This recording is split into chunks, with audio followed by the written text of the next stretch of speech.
What's up? It's the leader of the grind. Grind time rap gang, bang, bang, bang. I am Killer Mike, man. What's happening? I want people to understand we as Americans are losing rights by the day. It's things that we need to do, and before you can do those things, you got to get angry. Angry enough to ask questions of the politicians that you're telling to vote for one candidate and they're voting for the other. Angry enough not to accept not only police harassment, but police brutality. And when you do that, when you go for true freedom and you start asking the questions, you're really going to put pressure on the people who hold power in your life. And that's what I'm trying to inspire people to do. We are living in a historical time. For the last 40 years, we have heard, and especially amongst African Americans, that we shall overcome. We shall overcome. We never quite knew what overcoming was. We never knew what overcoming was going to look like. No one set a date for overcoming. No one had itinerary for the overcoming of. But I was encouraged to see in Barack Obama a synergy happen amongst people across the lines. A certain energy that happened amongst black, white, and Latinos. People finally decided they overcame. And I believe in the African American community especially,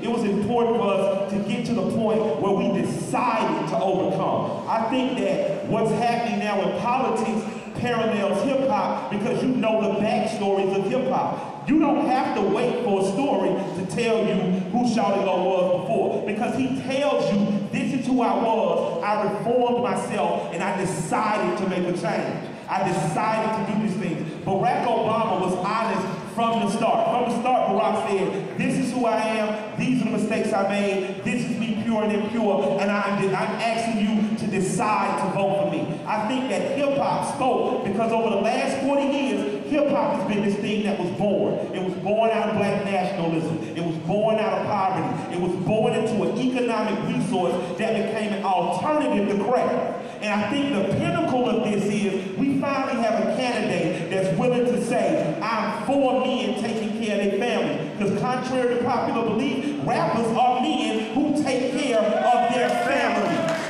I sit on panels time and time again, the only people with wedding rings on are rappers. I go to communities and barbershops. The only people who had the courage to support Obama before any of our black politicians were rappers. The only people who had the courage. Now, with that comes a certain responsibility. And our responsibility as rappers is to get off the boo-boo. If I can quote that from the great Pimp C, we cannot and we must not endanger this man or become an Achilles heel to him by bringing our rap bullshit to politics. In other words, nigga, put your suit on if you go into church. If we're going to be in support of Barack Obama, we have to clean up certain things. We have to make sure that the language, although true to us, cannot be used by O'Reilly's and the other talking pundits on Fox as a resource against that man. We have decided.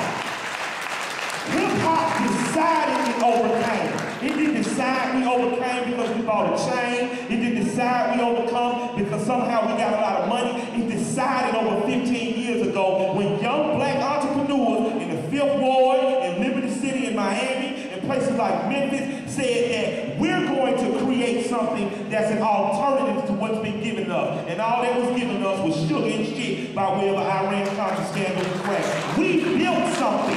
We built a political machine that's an alternative to what they told our parents, an alternative to what they told our grandparents, and it reaffirms nationalism. So I'm going to ask people that in our support of Senator Obama to be responsible, to know when to talk and know when to shut up, to know when to take, to know how to tell people to support him.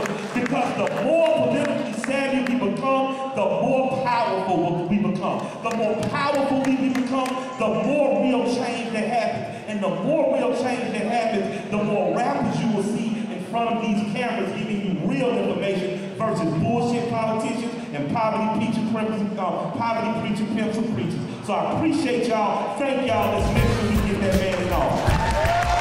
Get up, get out, and actually go vote. All my homeboys that have been on probation, that have been on parole, if you're done with that, you can get your voters' rights reinstated. It's important that we, as not only young African Americans, but young people, period, across the board, from the worker or lower class, support Barack Obama. I think it's important we do it. I think we can, we will, we must bring about change. And I'm tired of waiting to overcome. I truly feel we've overcame because we've made up our mind to do so.